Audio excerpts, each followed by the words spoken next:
Muito bem, amados e queridos irmãos, a paz do Senhor Jesus a todos. Voltamos com mais uma meditação da Palavra de Deus.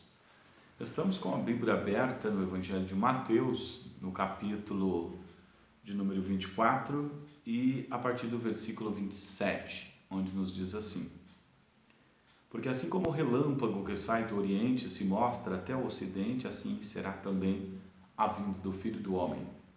Versículo 28. Pois onde estiver o cadáver, aí se ajuntarão as águias. Versículo 29. Logo depois da aflição daqueles dias, o sol escurecerá, a lua não dará sua luz e as estrelas cairão do céu e as potências dos céus serão abaladas. Então aparecerá no céu o sinal do Filho do Homem. E todas as tribos da terra se lamentarão e verão o Filho do Homem vindo sobre as nuvens com poder e grande glória.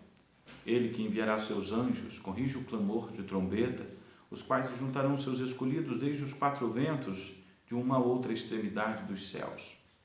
Aqui está, Evangelho de Mateus, capítulo 24, nós aqui chamamos o capítulo 24 de o capítulo do sermão profético, aonde o Senhor profetiza a destruição de Jerusalém, que não demorou muito tempo, cerca de 40 anos, esta profecia, ela se cumpriu em Jerusalém. No entanto, hoje nós não queremos falar a respeito da profecia que já se cumpriu, como o versículo, em seguida que o versículo 32 fala, da figueira que brotaria, que os seus ramos se tornariam tenros e brotariam as folhas, falando do nascimento da nação judaica como nação, isto é, sendo reconhecido a emancipação de Israel. Essa profecia que se cumpriu no dia 14 de maio de 1948. Também um grande sinal do retorno de Jesus e da inauguração do seu reino. Mas hoje eu quero extrair aqui 3 lições deste capítulo 24. No versículo 27 está escrito assim: porque assim como o relâmpago que sai do Oriente se mostra no Ocidente. Então aqui eu quero extrair 3 lições. Primeiro, como. Segunda, onde. E terceiro, quando será a vinda do Filho do Homem. Muitas pessoas se sentem mal quando a gente diz que a gente vai ensinar quando será a vinda do Filho do Homem, porque eles acreditam pia e sobriamente que a vinda do Filho do Homem ninguém sabe, nem os anjos, nem o Filho, mas somente o Pai. Isso não é verdade. Na verdade, que o Filho não sabia mesmo, até quando ele era filho de Maria. Mas a partir do momento que ele foi glorificado, ele disse assim: é-me dado todo o poder no céu e na terra. A partir daí, nós temos revelações que o mundo inteiro fica perplexo em saber as revelações contidas. Nós temos um livro das Escrituras que se chama Apocalipse, que nas originais aparece como tirar debaixo de, que é a tradução que nós temos de revelação. Ou seja, Apocalipse é uma revelação. Essa revelação, ela nos traz muitos mistérios que esteve oculto, como diz o apóstolo Paulo, veio à tona a partir do momento da glorificação de nosso Senhor Jesus Cristo. Então nós encontramos no capítulo 24, no versículo 27, uma característica: como será? Será como um relâmpago que sai do Oriente e se mostra no Ocidente. Então nesse texto nós encontramos que a vinda de Cristo será do Oriente para o Ocidente. O relâmpago é bem rápido, no entanto não é invisível. E existe dentro da vinda de Cristo características rápidas, como é o caso, por exemplo, os mortos ressuscitam primeiro e os vivos são transladados. Nós encontramos aproximadamente 17 milésimos de um segundo em uma expressão que diz um piscar de olhos. Mas é um piscar de olhos transformação do corpo, não é um piscar de olhos a vinda de Cristo. A vinda de Cristo, ela tem todo um enredo, existe todo um contexto para se entender a vinda de Cristo. E algumas coisas nós vamos passar agora. E você fique conosco e você poderá tirar suas conclusões examinando o texto sagrado. Então, nesse versículo, nós encontramos que a vinda de Cristo, a característica é como? No livro de Apocalipse, nós encontramos também característica como lá na abertura dos selos. Apocalipse, no capítulo de número 6, eu conheço de cor, mas eu vou ler junto com vocês porque assim fica melhor e a gente confere se as páginas da Bíblia lá naquele capítulo elas não estão grudadas.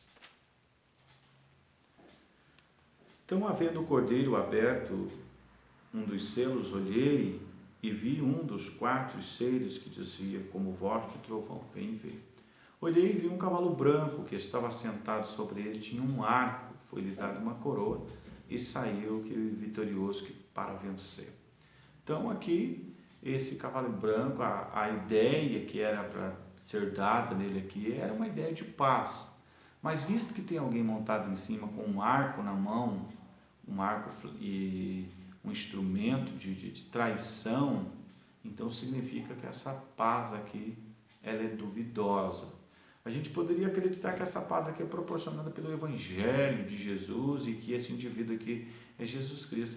Mas dentro da linguagem bíblica ou da figura de linguagens, nós não encontramos em nenhum momento das Escrituras Jesus aparecendo com um arco em sua mão. E Jesus, em nenhum momento também nas Escrituras, demonstra que Jesus sai como que para vencer. Muito pelo contrário, né? Que as Escrituras falam dele, que ele é Rei dos Reis, Senhor dos Senhores, e ele não saiu como que para vencer, ele será o vencedor no momento do clímax, do cumprimento de todas as profecias. Em seguida, ele diz assim, havendo aberto o segundo selo, eu vi quando o segundo ser, que algumas transliterações chamam de animal, eu prefiro a transliteração que chama de ser. Então eu vi o segundo ser dizendo, vem ver. E vi um cavalo vermelho que estava sentado sobre ele. Foi dado que tirasse a paz da terra, que se matasse uns aos outros. E foi-lhe dada uma grande espada. Então isso aqui é mais característico. Isso aqui comprova que aquele cavalo branco ele era de pouca duração e que o que virá em seguida mesmo é guerra, indicando o quê? Falsa paz. Uma vez que a verdadeira paz só se encontra em Cristo Jesus. Então, toda e qualquer ideia de paz, seja governamental, seja discutido pelo G20, seja discutido pela ONU, pela União Europeia, Eurásia, seja pela Mercosul, essa discussão é mera especulação, porque a verdadeira paz somente com o príncipe da paz, essa paz que o mundo discute é uma paz de pouca duração.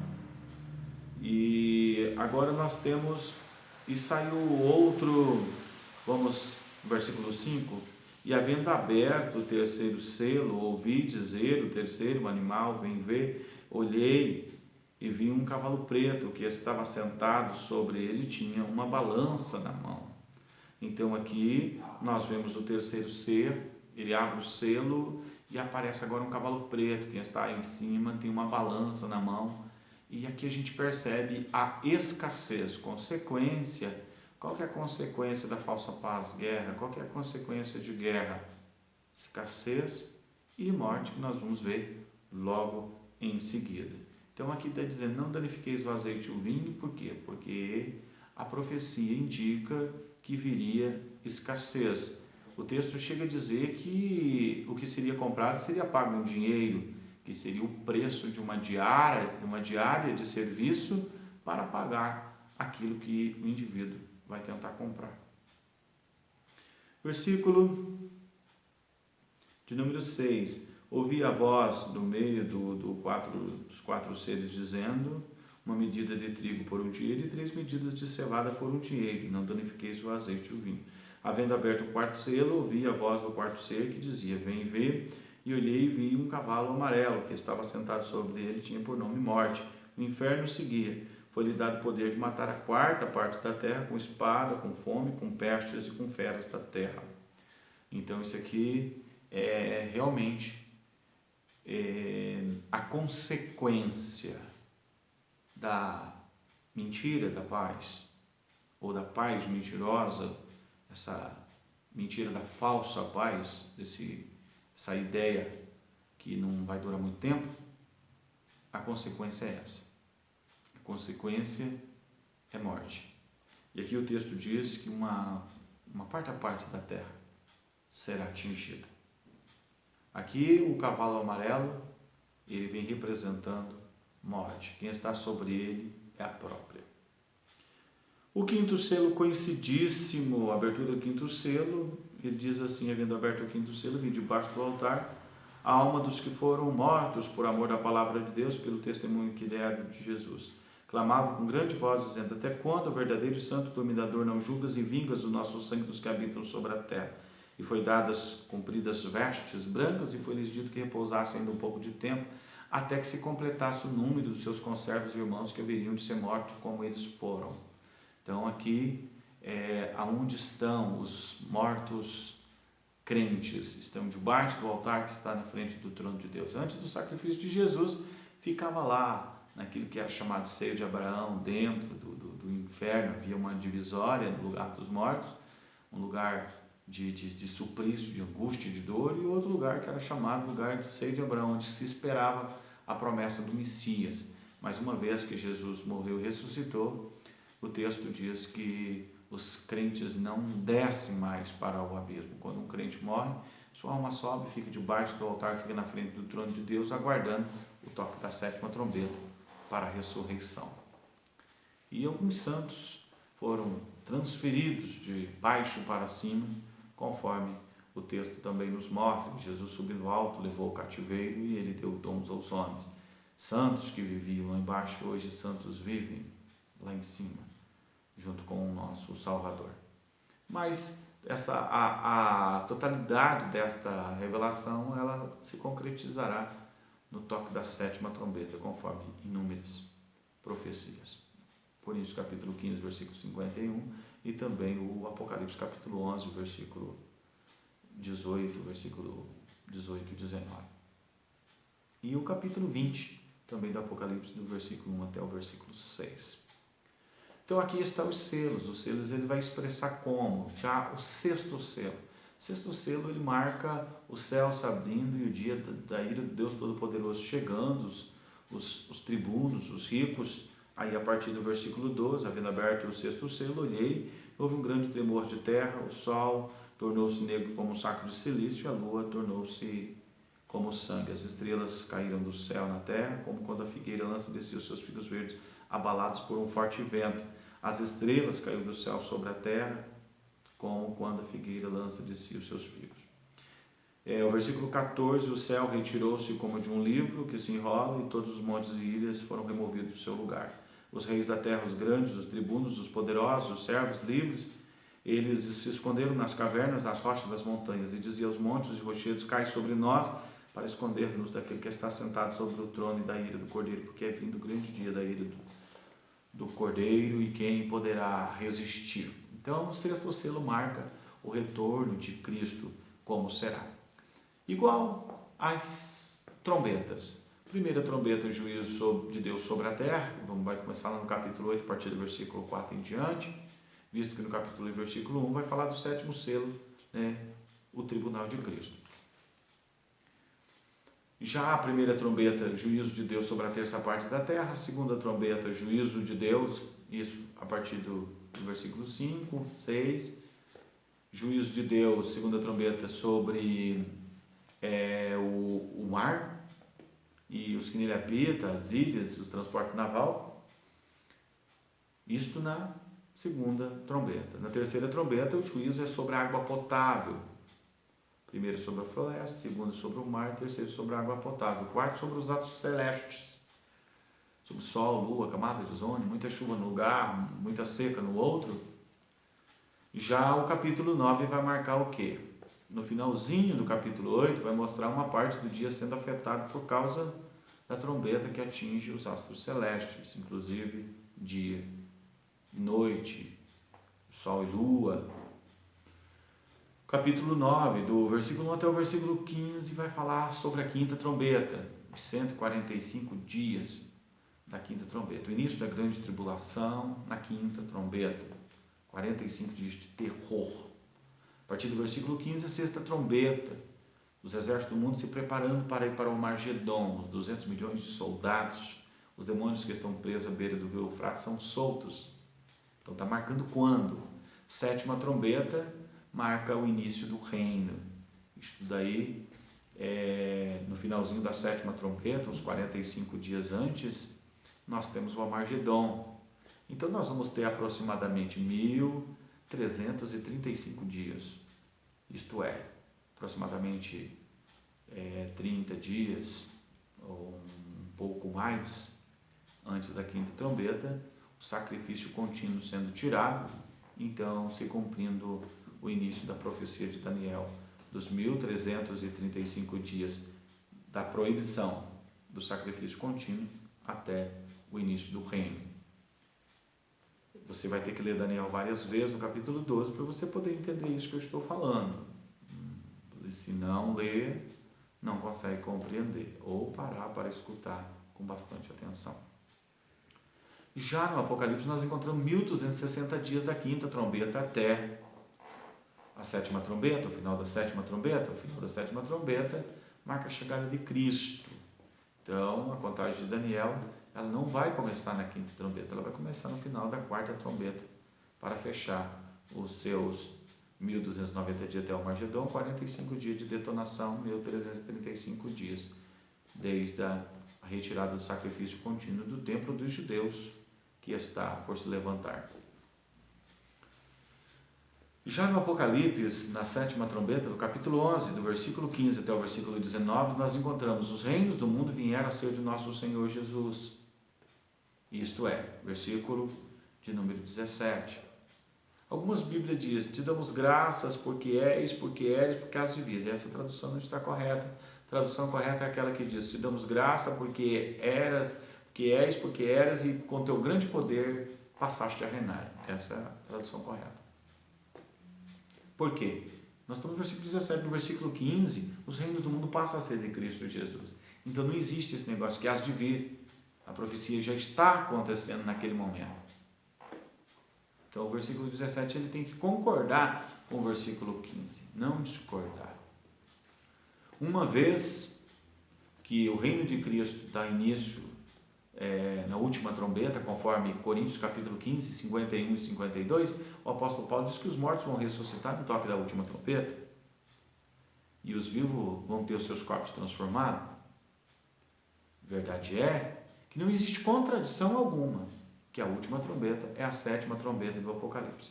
Quando falarem para você que a última trombeta não é a sétima do Apocalipse, você vai perguntar onde está a penúltima, da ideia daqueles que acreditam que a última trombeta não é a sétima do Apocalipse. Então eles têm que providenciar uma penúltima trombeta. Já você avaliando as Escrituras sem discordar que a última trombeta é a sétima do Apocalipse, você tem penúltima e antepenúltima sem problema algum. Eu prefiro ficar com as Escrituras do que com a teoria que não comprova onde está a penúltima trombeta de uma suposta última trombeta que eles dizem não ser a sétima do Apocalipse. Mas por que não pode dizer que é a sétima do Apocalipse? Porque senão vai contrariar, a teoria que eles tanto amam, muito mais do que a própria palavra. Mas vamos lá. Então nós temos os selos marcando como, as trombetas marcando quando. Então nós temos como será a vinda de Cristo, todo poder e grande glória, que muitos acreditam que vai ser secreta. Não existe vinda secreta nas Escrituras. Não existe rapto secreto e nem vinda secreta nas Escrituras. Por que secreto? Se o texto diz que todo olho verá, até mesmo os que o transpassaram. Ah, mas e aquela vinda secreta no arrebatamento? O arrebatamento secreto é no dia da vinda de Cristo. E não existe arrebatamento secreto, existe arrebatamento.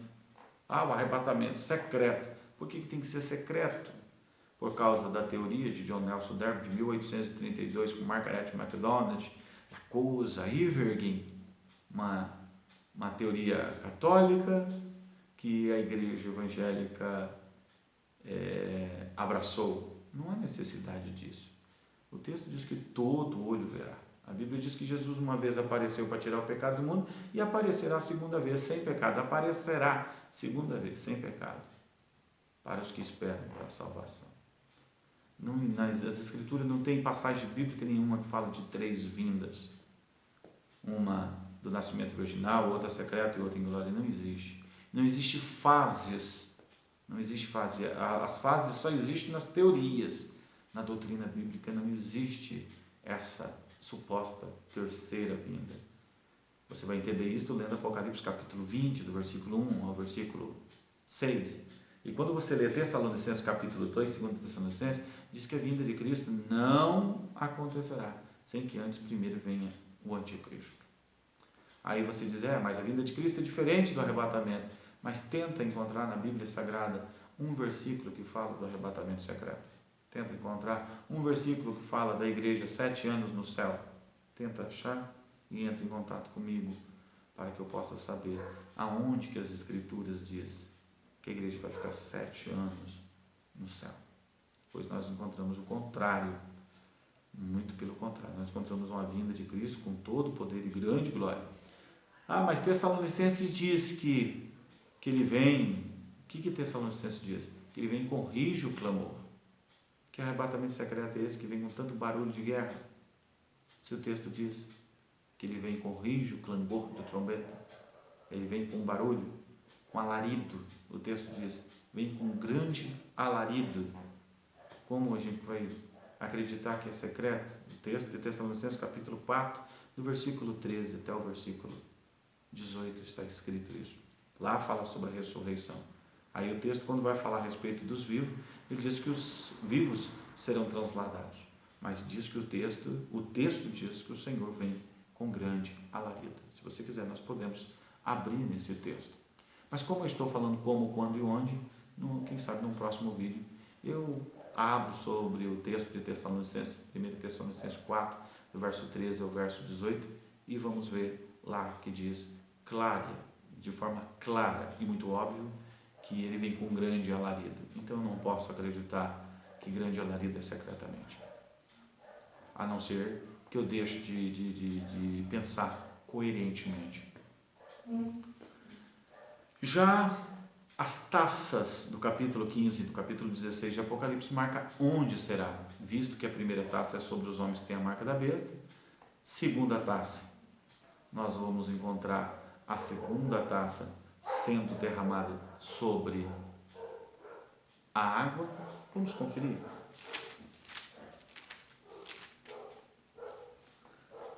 Verso 2, 16, 2. Foi o primeiro anjo que derramou a sua taça sobre a terra e fez uma chaga, uma pestilência maligna sobre os homens que tinham o sinal da besta e adoraram sua imagem. O segundo derramou sua taça sobre o mar. Então, nós encontramos segunda taça sendo derramada sobre o mar. O terceiro anjo é sobre a água potável. Segunda taça sobre o mar. Terceiro sobre a água potável. O quarto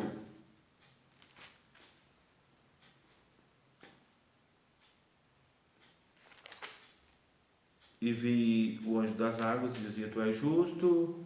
Verso 6. Como derramaram o sangue dos teus santos, lhes deste água a beber. Verso 8, o quarto anjo derramou sua taça sobre o sol, aonde ele foi permitido que o sol se abrasasse os homens com fogo. Em outras palavras, que o sol se aquecesse mais. Verso 9, os homens foram abrasados com os grandes calores e blasfemaram no nome de Deus. O quinto anjo derramou sua taça sobre o trono da besta. O sexto derrama no rio Eufrates. Você já está percebendo que a sexta trombeta vai levar o exército para o rio Eufrates. Aqui, a sexta taça é sobre o rio Eufrates para preparar o caminho dos reis do Oriente que passa para lá, né? E a sétima taça sobre o Armagedon. Então, no versículo 14 aqui, vocês que muitas das vezes as pessoas dizem, a vinda de Cristo será como ladrão, aqui está, 16, 15, eis que vem como ladrão. Mas, quando falar para você que Jesus vem como ladrão, você pergunta, aonde que Jesus vem como ladrão? Aqui está escrito que a vinda de Jesus como ladrão é no vale do Armagedon. Ou seja, como que será a vinda de Jesus? Será como um ladrão. Mas aonde? No vale do Armagedon. Quando? Ao ressoar da última trombeta. Entendeu?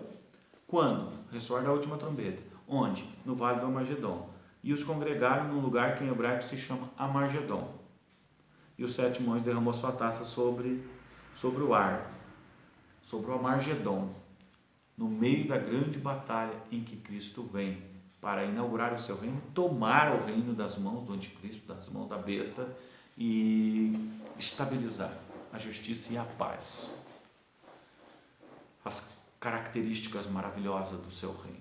Então aqui nós temos uma passadinha para falar contigo como, quando e onde será a vinda de Cristo, baseado em Mateus 24, versículo 27. Mateus, como? 24, 28, onde? Onde estiver o cadáver, aí se ajuntarão as aves, ou seja, no vale do Armagedon, conforme também Joel capítulo 3, a partir do versículo 10. É a mesma coisa que nós vamos encontrar no capítulo 16, no versículo 15 de Apocalipse em diante. É o lugar da chegada de Cristo. Mesma coisa que Apocalipse 14, lugar da vítima, local da vítima. Ou seja, aproximadamente cerca de 11 mil quilômetros daqui de Curitiba. E quando? 7ª trombeta, onde? Vale do Armagedon, e com todo o poder e grande glória, conforme Apocalipse, capítulo 19, a partir do versículo 11, você vai ver lá como que será a vinda de Cristo. Lá na altura da sua coxa, no manto, está escrito: Rei dos reis e Senhor dos senhores. Nós não encontramos uma outra vinda de Jesus de outra forma, em outro lugar, de outro jeito. Nós encontramos sim nas Escrituras, como, quando e onde. Ao ressoar da última trombeta, conforme 1 Coríntios 15, 51 e 52, Apocalipse capítulo de número 11, 15 ao 19. Deus te abençoe, em nome de Jesus. Muito breve estaremos voltando com mais um comentário da Palavra de Deus e falando mais sobre a inauguração do reino de nosso Senhor e Salvador Jesus Cristo. Jesus não vem absolutamente para buscar a igreja. Jesus vem para fazer aquilo que os crentes tanto falam. Pai nosso que estás no céu, santificado seja o teu nome, venha a nós o teu reino. O maravilhoso e esperado reino de Cristo Jesus. Que Deus te abençoe e até a próxima.